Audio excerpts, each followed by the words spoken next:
கிட்டத்தட்ட 50 நாட்களுக்கு பிறகு ஒரு பெரிய நல்ல நிம்மதியான ஒரு தகவல் இன்றைக்கு எங்கட நாட்டுக்கு கிடைச்சிருக்குது.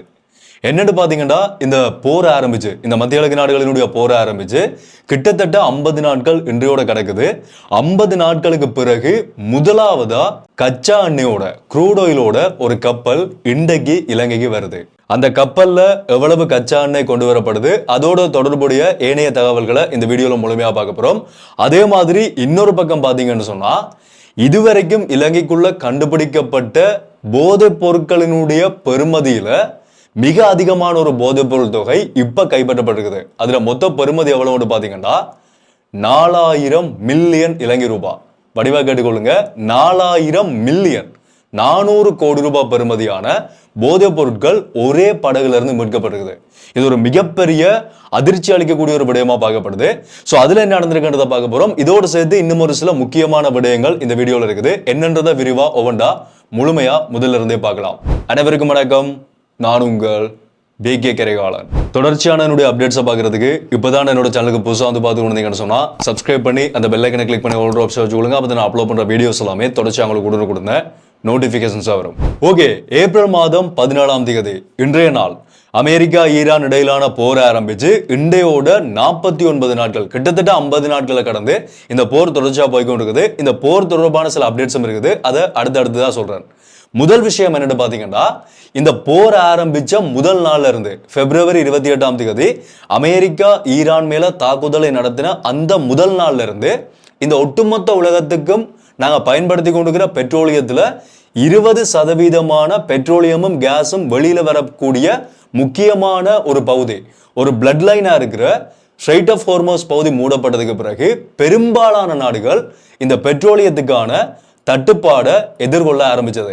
முக்கியமா எங்கட ஆசிய நாடுகள், ஏன்னா ஆசிய நாடுகளுக்கு தான் அதிகமான பெட்ரோலியம் இந்த ஸ்ட்ரெய்ட் ஆஃப் ஹார்மோஸ் பகுதி வழியா வெளியே வந்து கொண்டிருக்குது. ஸோ ஆசிய நாடுகள்ல பெரிய அளவிலான தட்டுப்பாடுகள் இப்ப வரைக்குமே போய்கொண்டிருக்குது. அதுக்குள்ள எங்கட நாடும் ஒன்றா இருந்தபடியா இலங்கைக்கு வர வேண்டிய கச்சா எண்ணெயினுடைய அளவும் மிக அதிகமாக குறைவடைஞ்சிருந்தது. கப்பல்கள் வழியே வர முடியாததால கப்பல்களினுடைய வருகை எல்லாமே முழுமையா நிறுத்தப்பட்டிருந்தது.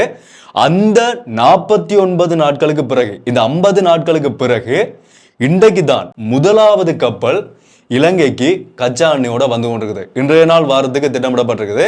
ஸோ இலங்கையினுடைய துறைமுகத்தை இன்றைய நாள் வந்து அடையும் என்று சொல்லப்படுது. இலங்கையினுடைய பெட்ரோலிய கூட்டுத்தாபனம் தான் இந்த தகவலை வெளியிட்டிருக்கிறார்கள். அந்த வரக்கூடிய கப்பல்ல எவ்வளவு பெட்ரோலியம், எவ்வளவு கச்சா எண்ணெய் வருதுன்னு சொன்னா 97,500 மெட்ரிக் டன் க்ரூட் ஆயில் அந்த கப்பல்ல வாரதா சொல்லப்பட்டிருக்குது. இந்த கப்பலை விட இந்த மாதத்தினுடைய கடைசிக்குள்ள இன்னும் 3 கப்பல்கள் க்ரூட் ஆயிலோட இலங்கைக்கு வரலாம்னு சொல்லி திட்டமிடப்பட்டிருக்குதா, இலங்கைக்கு கொண்டு வரதுக்காக திட்டமிடப்பட்டிருக்குதா இலங்கையினுடைய பெட்ரோலிய கூட்டுத்தாபனம் ஒரு தகவலை வெளியிட்டிருக்கிறார்கள். ஸோ இலங்கைக்குள்ள இப்ப போய்கொண்டிருக்கிற இந்த பெட்ரோலிய தட்டுப்பாட்டுக்கான ஒரு குறிப்பிட்ட அளவான அந்த பெட்ரோலிய தட்டுப்பாடை நிவர்த்தி செய்யக்கூடிய அளவுக்கான பெட்ரோலியம் இந்த கப்பல்ல இலங்கைக்கு கொண்டு வரப்பட்டிருக்குது. முழுமையா பிரச்சனை சரி செய்யப்படுமான்னு கேட்டீங்கன்னா இல்ல, ஒரு குறிப்பிட்ட அளவா இருக்கிற பிரச்சனையை விட கொஞ்சம் ஓரளவுக்கு இந்த பிரச்சனையை தீர்க்கக்கூடிய அளவுக்கான பெட்ரோலியத்தை தான் இப்ப இலங்கைக்குள்ள கொண்டு வந்திருக்கிறார்கள். ஓகே, இது ஒரு பக்கமா இருக்கும்போது இன்னொரு பக்கமான ஒரு பிரச்சனை போய்கொண்டு வந்தது என்னன்னு சொன்னா, இப்ப கடந்த 2-3 நாட்களா இலங்கைக்குள்ள கொள்வனவு செய்யக்கூடிய க்ரூட் ஆயில், இந்த கச்சா எண்ணெயினுடைய ஒரு பெரலுக்கான விலை $286 கொடுத்து தான் இலங்கை கச்சா எண்ணெயை கொள்வனவு செய்கிறார்கள். உலகத்தினுடைய சந்தையில பாத்தீங்கன்னா 91 இருந்து 108 இடையில தான் அடிக்கடி விலைகள் அதிகரிச்சு குறைஞ்சு மாறி மாறி இந்த கச்சா எண்ணெயினுடைய விலைகள் போய்கொண்டிருக்குது. அதுவும் இந்த போர் ஆரம்பிச்சதுக்கு பிறகுதான். அதுக்கு முதலெல்லாம் 60, 66, 68 ரூபாயில தான், $68 எல்லாம் போய்கொண்டிருந்தது. ஸோ இலங்கை மட்டும் $286 கொடுத்து தான் இந்த கச்சா எண்ணெயை கொள்வனவு செய்கிறார்கள் சொல்லி ஒரு பெரிய சர்ச்சை உருவாகி இருந்தது. அந்த சர்ச்சைக்கான முற்றுப்புள்ளியையும் இலங்கையினுடைய பெட்ரோலிய கூட்டுத்தாபனத்தினுடைய தலைவர் இன்றைக்கு அதுக்கான பதிலையும் சொல்லியிருக்கிறார். என்ன சொல்லியிருக்கிறார் சொன்னா, இதுக்கு முதல் இந்த போர் ஆரம்பிச்சதுக்கு இடையில கொண்டு வரப்பட்ட கச்சா எண்ணெயினுடைய விலை எவ்வளவு கொடுத்து அந்த கச்சா எண்ணெய் பெறப்பட்டது என்று பாத்தீங்கன்னா $66 தான். அதுக்கு பிறகு இன்றைக்கு வந்திருக்கிற இந்த 97,500 மெட்ரிக் டன் கச்சா எண்ணெய் எவ்வளவு ஒரு பெரலுக்கு விலை கொடுத்து வாங்கப்பட்டிருக்குன்னு சொன்னா $71.99 தான் வாங்கப்பட்டிருக்கே தவிர $286 எல்லாம் வாங்கப்படல. நாங்கள் சாதாரணமாக பார்க்க போனாலே $286 சொன்னால் எங்கே போகுது விலை ஜோதிச்சு பாருங்க. கிட்டத்தட்ட $300 படி பார்த்தா கூட 30,000 60,000 கிட்டத்தட்ட ஒரு 70,000 ரூபாய்க்கு கிட்ட ஒரு பேரலுக்கான விலை மட்டுமே போகுது. அப்ப இலங்கைக்குள்ள பெட்ரோலியத்தினுடைய விலை எந்த அளவுக்கு அதிகரிக்கும்? நாங்க கொடுக்குற பெட்ரோல் விலை எல்லாமே 1,500 2,000 வரைக்கும் விற்றா தான் அதுக்கேற்ற மாதிரி அந்த பெட்ரோலியத்தை கொள்வனை செய்ய முடியும். அவர்கள் சொல்ற அந்த சர்ச்சைக்கு ஏற்ற மாதிரி. ஸோ அப்படி வாங்கப்படுறதுக்கான வாய்ப்புகள் இல்லை. இப்ப கடைசியா இன்றைக்கு வந்திருக்கக்கூடிய இந்த க்ரூட் ஆயில் $71.99 தான் நாங்கள் கொள்வனை செய்திருக்கிறோம்னு சொல்லி ஒரு விடயத்தை சொல்றார்கள். அடுத்த இன்னொரு அப்டேட் என்னன்னு பாத்தீங்கன்னா, நாளையிலிருந்து திரும்பவும் QR முறைமையில தான் பெட்ரோலியத்தை பெற்றுக்கொள்ள முடியும். இந்த புத்தாண்டுக்காக இடையில QR முறைமை ஒரு 3-4 நாட்கள் நிறுத்தி வைக்கப்படுகிறது. QR இல்லாமையே பெட்ரோலியத்தை பெற்றுக்கொள்ளலாம் என்ற முறைமை கொண்டு வரப்படுகிறது. ஆனா நாளையிலிருந்து திரும்பவும் QR முறைமை அறிமுகப்படுத்தப்படுது. அடுத்த விஷயம் என்னன்னு சொன்னா, ஸ்ரீலங்கன் ஏர்லைன்ஸ் இருக்கு தானே, இலங்கையினுடைய விமான சேவை. இந்த ஸ்ரீலங்கன் ஏர்லைன்ஸ் தொடர்பான ஒரு சின்ன ஒரு சர்ச்சை, சின்னன்னு சொல்ல முடியாது, ஒரு குறிப்பிட்ட அளவான சர்ச்சை உண்டு இன்றைக்கு சமூக ஊடகங்கள்ல பெருசா போய்கொண்டிருக்குது. என்னன்னு சொன்னா, ஏப்ரல் 2ஆம் தேதி தாய்லாந்து பேங்காக்ல இருக்கிற ஸ்வர்ணபூமி விமான நிலையத்தில் வச்சு ஸ்ரீலங்கன் ஏர்லைன்ஸினுடைய கண்ட்ரி மேனேஜருக்கும் பைலட்டுக்கும் விமானிக்கும் இடையில ஒரு தகராறு ஏற்பட்டிருக்குது, ஒரு கைகலப்பு ஏற்பட்டிருக்குது. அந்த கைகலப்பு எதுக்காக ஏற்பட்டது என்ற தொடர்பான இன்வெஸ்டிகேஷன்ஸ், அதுக்கான முழுமையான விசாரணைகளை முடிச்சு இன்றைக்கு ஸ்ரீலங்கன் ஏர்லைன்ஸ் என்ன செஞ்சிருக்கிறார்கள் சொன்னா, அந்த கண்ட்ரி மேனேஜரை சஸ்பெண்ட் பண்ணியிருக்கிறார்கள், அவருடைய வேலையிலிருந்து நீக்கி இருக்கிறார்கள். ஸ்ரீலங்கன் ஏர்லைன்ஸினுடைய சட்ட விதிமுறைகளை மீறினதாகவும் எந்த ஒரு காரணமுமே இல்லாம அந்த தகராறுல ஈடுபட்டதாகவும் சில முக்கியமான குற்றச்சாட்டுகளை முன் வச்சு அவரை பணி நீக்கம் செஞ்சிருக்கிறார்கள். இடைநீக்கம் இல்ல, பணி நீக்கம் செஞ்சிருக்கிறார்கள். இது ஒரு முக்கியமான விடயமா இன்றைய நாள்ல ஸ்ரீலங்கன் ஏர்லைன்ஸால வெளியிடப்பட்ட ஒரு தகவலா பார்க்கப்படுது.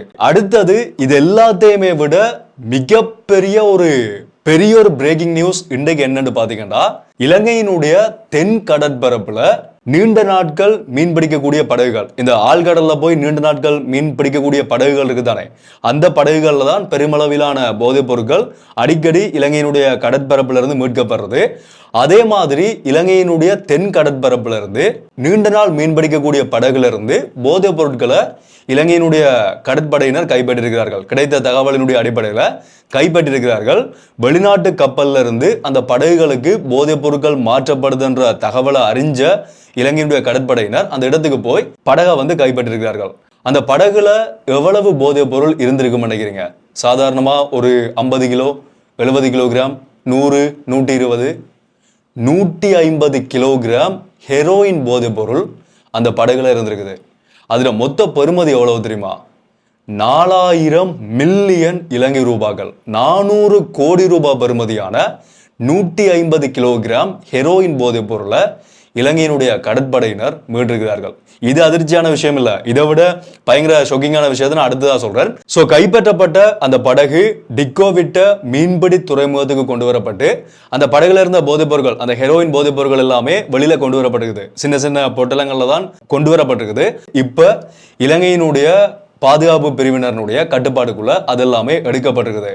ஓகே, இதோடு சேர்த்து இன்னும் ஒரு சில மேலதிகமான தகவல்களை அந்த போதைப்பொருள் கட்டுப்பாட்டு பிரிவினர் வெளியிட்டிருக்கிறார்கள். என்னன்னு பாத்தீங்கன்னு சொன்னா, கடந்த வருடம் மட்டும், போன வருஷம் 2025ஆம் ஆண்டுல மட்டும் இலங்கைக்குள்ள இந்த மாதிரி கடல் வழியா கொண்டு வரப்பட்ட இந்த மீன்பிடி நீண்ட நாட்கள் மீன்பிடி படகுகள்ல இருந்து மீட்கப்பட்ட போதைப் பொருட்களினுடைய பெறுமதி மட்டும் எவ்வளவு பாத்தீங்கன்னா 75,000 மில்லியன் இலங்கை ரூபாய், 7,500 கோடி ரூபாய் பெறுமதியான போதைப் பொருட்கள் கொண்டு வரப்பட்டிருக்குது.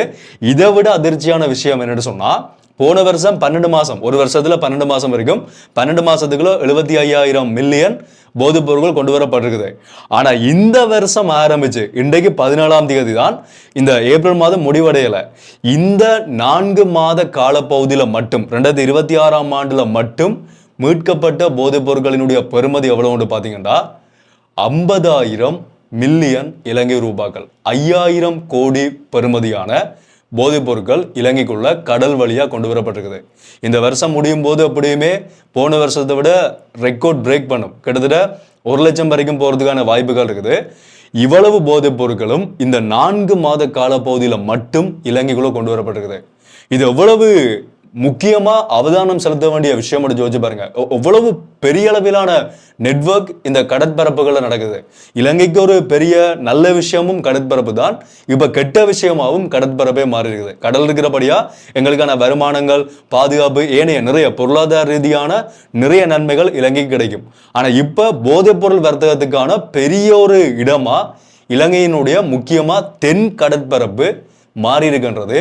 மிகப்பெரிய துரதிர்ஷ்டமான இலங்கையினுடைய ஒரு நிலைமையா இருந்து கொண்டிருக்குது. இந்த புதிய அரசாங்கம் உருவாகினதுக்கு பிறகு முடிஞ்ச வரைக்கும் இந்த போதைப் பொருட்களை கட்டுப்படுத்துறதுக்கான சகல செயல்பாடுகளுமே முன்னெடுத்து கொண்டிருக்கிறார்கள். ஏனடா கடந்த கால அரசாங்கம் தான் நாட்டுக்குள்ள போதைப் பொருட்களை கொண்டு வந்தார்கள் என்று சொல்லியே அவர்களுடைய செயல்பாடுகள்ல இருந்து இப்ப வெளியில எங்களால் பார்க்கக்கூடிய மாதிரி இருக்குது. போதைப் பொருட்களை யார் யார் போதைப் பொருட்கள்ல கிங் பின்னா செயல்பட்டு கொண்டு வந்தார்களோ அவர்கள் எல்லாருமே கடந்த கால ஆட்சியாளர்களோட எல்லா நிகழ்வுகளிலுமே கட்டிப்பிடிச்சு கொண்டு பங்கேற்றுக்கிறார்கள்.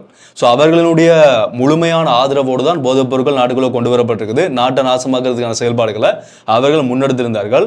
ஆனால் இந்த அரசாங்கம் முடிஞ்ச வரைக்கும் இந்த போதைப் பொருட்களை கட்டுப்படுத்துறதுக்கான முழுமையான முயற்சியில் இறங்கி செயல்பட்டு கொண்டிருக்கிறார்கள். அது ஒரு விதத்தில் நல்ல விஷயம். ஆனால் போதைப் பொருள் பயன்படுத்தக்கூடியவர்கள் சரியான முறையில் திருந்தி அவர்களுக்கான புனர்வாழ்வு மையங்கள் அமைக்கப்பட்டால் தான் பாதிக்கப்பட்டவர்களை எங்களால் காப்பாற்ற முடியும். அதுவும் இங்கே கவனிக்கப்பட வேண்டிய ஒரு முக்கியமான விஷயம். எங்களோட வடக்கிளையாக இருந்தாலும் சரி, இல்லாட்டி தெற்கிளையாக இருந்தாலும் சரி, நாடு முழுக்களுமே இப்போ பிரிச்செல்லாம் பார்க்க முடியாது. இங்கே தான் போதைப் பொருள் அதிகமாக இருக்குதா, இங்கே தான் அதிகமாக இருக்கிறதெல்லாம் பார்க்க முடியாது. ஒட்டுமொத்த இடங்கள்லையுமே யாழ்ப்பாணத்தில் எடுத்துக்கொண்டாலும் சரி, மன்னாரில் எடுத்துக்கொண்டாலும் சரி, புத்தளத்திலையாக இருந்தாலும் சரி, மட்டக்களப்பு, கொழும்பு, எந்த இடங்கள் எடுத்துக்கொண்டாலும் சரி, எல்லா இடங்கள்லையுமே போதைப் பொருள் பாவனை ஒரே அளவில் அதிகரித்த நிலைமையில தான் இப்போ எங்கள் நாட்டுக்குள்ள போய் கொண்டிருக்குது. முக்கியமாக கவனம் செலுத்த வேண்டிய ஒரு பிரச்சனையாகவும் இது மாறி இருக்குது. அடுத்த கட்டம், இந்த மீட்கப்படக்கூடிய போதைப் பொருட்கள் எல்லாமே சரியான முறையில் அழிக்கப்படணும்ன்றதும் இங்கே முக்கியமாக கவனிக்கப்பட வேண்டிய ஒரு விஷயமா இருக்குது. ஸோ இவ்வளவும் தான் இலங்கைக்குள்ள நடந்திருக்கக்கூடிய முக்கியமான விடயங்கள். அடுத்த உலக அளவில் பார்த்தீங்கன்னு சொன்னால் இந்த போரினுடைய நிலைமை இப்போ எப்படி போய்கொண்டிருக்குன்னு சொன்னால், நேற்று ஒரு நல்ல விஷயம் நடந்திருக்குது. என்னதான் அமெரிக்காவுக்கும் ஈரானுக்கும் இடையில இந்த சீஸ்ஃபயர், இந்த போர் நிறுத்தம் என்றது நடைமுறைக்கு வந்தாலும் இஸ்ரேல் லெபனான் மேல மிக கடுமையான தாக்குதல்களை தொடர்ச்சியா மேற்கொண்டு கொண்டே இருந்தார்கள். அதிகமான மக்கள், பொதுமக்கள் உயிரிழந்து, ஹெஸ்புல்லாக்கள் மேல தாக்குதலை நடத்துறோம் என்ற பெயர்ல பொதுமக்களினுடைய குடியிருப்புகள் மேல தாக்குதல் நடத்தி ஒரு மோசமான தாக்குதல்களை இஸ்ரேல் மேற்கொண்டு கொண்டே இருந்தார்கள். அதுக்கான ஒரு முடிவு நேற்றைய நாள்ல வந்திருக்குது. என்னன்னு பாத்தீங்கன்னா, இஸ்ரேலுக்கும் லெபனானுக்கும் இடையிலான 10 நாட்கள் சீஸ்ஃபயர், 10 நாட்கள் போர் நிறுத்தம் நேற்றைய நாள்ல இருந்து நடைமுறைக்கு வந்திருக்குது. நேற்று இரவுல இருந்து இந்த நடைமுறை கொண்டு வரப்பட்டிருக்குது. டொனால்ட் ட்ரம்பும் தன் ட்ரூத் சோஷியல் மீடியால சொல்லியிருந்தார். அதே மாதிரி உடனடியாக நடைமுறைக்கு வரக்கூடிய வகையில ரெண்டு பக்கமுமே தாக்குதல் நடத்தக்கூடாது என்ற அடிப்படையில இந்த சீஸ்ஃபயர் அடுத்த 10 நாட்களுக்கு நேற்றைய நாள்ல இருந்து நடைமுறைக்கு வந்திருக்குது. ஸோ ஏற்கனவே அமெரிக்காவுக்கும் ஈரானுக்கும் இடையில இருக்கிற அந்த போர் நிறுத்தமும் அந்த நாட்களும் குறைவடைஞ்சு கொண்டே வருது. அதே மாதிரி இந்த 10 நாட்கள், இந்த ஒட்டுமொத்தமா இது முடிவடைகிறதுக்கு உள்ள சரியான ஒரு ஒப்பந்தம் பாகிஸ்தானினுடைய நடுநிலையோட இந்த 2 நாடுகளுக்கும் இடையில ஏற்றுக்கொள்ளப்படுமா இருந்தா மட்டும்தான் இந்த போர் நிரந்தரமா முடிவுக்கு வரும்.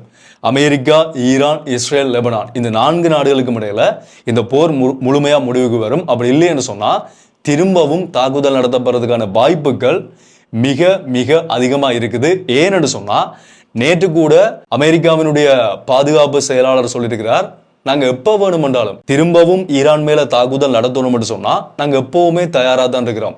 இந்த ஒப்பந்தத்தை ஈரான் ஏற்றுக்கொள்ளலன்னு சொன்னா ஒரு வகையில இது எப்படி இருக்குன்னு சொன்னா ஒரு மொத்தமா குழப்பமா இருக்குது. ஏன்னு சொன்னா ஒரு நேரத்துல நாங்க ஒப்பந்தத்தை மேற்கொள்ள போறோம் என்று சொல்லி அமைதியா சொல்லி கொண்டிருக்கிறார்கள் அமெரிக்கா. ஆனா திடீரென்று அதை மாத்தி, இல்ல நீ சண்டைக்கு வா, சண்டைக்கு வாரியா, ஃபைட் பண்ணி நாங்கள் ஜெயிப்போமா என்ற மாதிரி ஒரு வகையான டோன்ல கழிச்சு கொண்டிருக்கிறார்கள். ஆனா ஈரான் பக்கம் என்ன நடக்குதுன்னு பாத்தீங்கன்னா, ஈரான் சொல்ற ஒரே விடயம், நீங்க எங்கள் மேல தாக்குதல் நடத்துவீங்களா இருந்தா எங்கட பாதுகாப்புக்காக பதில் தாக்குதலை நாங்க நடத்துவோம். அதை விட உலகத்தினுடைய பொருளாதாரத்தை நீங்க மைண்ட்ல வச்சுக்கொள்ளுங்க. உலக பொருளாதாரம் பெரிய சிக்கல்ல போய்கொண்டிருக்குது. அதை வச்சுக்கொண்டு நீங்க தாக்குதல் நடத்துறதா இருந்தா தாக்குதல் நடத்துங்க. அதையும் தாண்டின இந்த அணு தொடர்பான ஒப்பந்தங்கள் எல்லாமே எங்களுக்கு சரி வராது என்ற மாதிரி ஈரானினுடைய நிலைப்பாடு போய்கொண்டிருக்குது. இப்ப பாதுகாப்பு செயலாளர் சொல்லியிருக்கிறது அப்படி என்று சொன்னா, நீ கட்டாயமா ஒப்பந்தத்தை ஏற்றுக்கொண்டு தான் ஆகணும், அப்படி இல்லைன்னு சொன்னா உண்மையில தாக்குதல் நடத்துவோம். சொல்லப்போனா டொனால்ட் ட்ரம்ப் சொல்ற மாதிரி தான் இப்ப அந்த நாட்டினுடைய அதிகாரிகளும் மாறி மாறி கதைக்கிற மாதிரி அவர்களினுடைய ஸ்டேட்மெண்ட்டை பார்க்கும்போது இருக்குது. இது ஒரு பக்கமான பக்கசார்பான கருத்து இல்ல, யதார்த்தமா நடக்கக்கூடிய உண்மையைத்தான் நான் சொல்லி கொண்டிருக்கிறேன். இப்ப அமெரிக்கா ஈரான் இடையிலான இந்த ஒப்பந்தம் எந்த கட்டத்துல போய்கொண்டிருக்குன்னு கேட்டீங்கன்னா, இப்ப ரீசெண்டா டொனால்ட் ட்ரம்ப் சொல்லியிருக்கிறார், ஈரான் இனிமேல் நாங்க அணு ஆயுதத்தை உற்பத்தி செய்ய மாட்டோம் என்ற தங்களினுடைய கட்டளைக்கு அவர்கள் ஒத்துக்கொண்டிருக்கிறார்கள் என்ற மாதிரி. ஏன்னா இப்ப அமெரிக்கா தொடர்ச்சியா ஈரான்கிட்ட வலியுறுத்துறது ஒரே விஷயத்து தான், நீங்க அணு ஆயுதம் உற்பத்தி செய்ய மாட்டோம் என்று சொல்லுங்க, உங்கள் மேல தாக்குதல் நடத்த மாட்டோம், உங்கள் மேல விதிக்கப்படக்கூடிய தடைகள் எல்லாத்தையுமே நாங்க நீக்கிறோம் என்று சொல்லிக் கொண்டிருக்கிறார்கள். அதுக்கு ஈரான் ஒத்துக்கொண்டு நாங்கள் இனிமேல் உற்பத்தி செய்ய மாட்டோம் என்று சொல்லி இருக்கிறதா டொனால்ட் ட்ரம்ப் தான் சொல்லியிருக்கிறார். ஈரானினுடைய தரப்புல இருந்து இப்போ வரைக்குமே அப்படியான எந்த ஒரு ஒபிஷியலான ஸ்டேட்மெண்ட்டும் வெளியாகல. ஸோ டொனால்ட் ட்ரம்ப் சொல்லியிருக்கிறார், அவர்கள் ஒத்துக்கொண்டிருக்கிறார்கள், மிக விரைவிலேயே இந்த போர் முடிவுக்கு வரப்போகுது, எல்லாமே முடிய போகுது என்ற மாதிரி டொனால்ட் ட்ரம்ப் சொல்லியிருக்கிறார். பொறுத்திருந்து பார்ப்போம் அது உண்மையாகுதா இல்லையான்றதை. ஸோ இவ்வளவு விடயங்களையும் தான் இந்த வீடியோவில் நான் உங்களோட ஷேர் பண்ணி நினைச்சிருந்தேன். தொடர்ச்சியாக வரக்கூடிய அப்டேட்ஸ் எல்லாத்தையுமே அடுத்தடுத்து வரக்கூடிய வீடியோஸ்ல நான் உங்களுக்கு அப்டேட் பண்றேன்.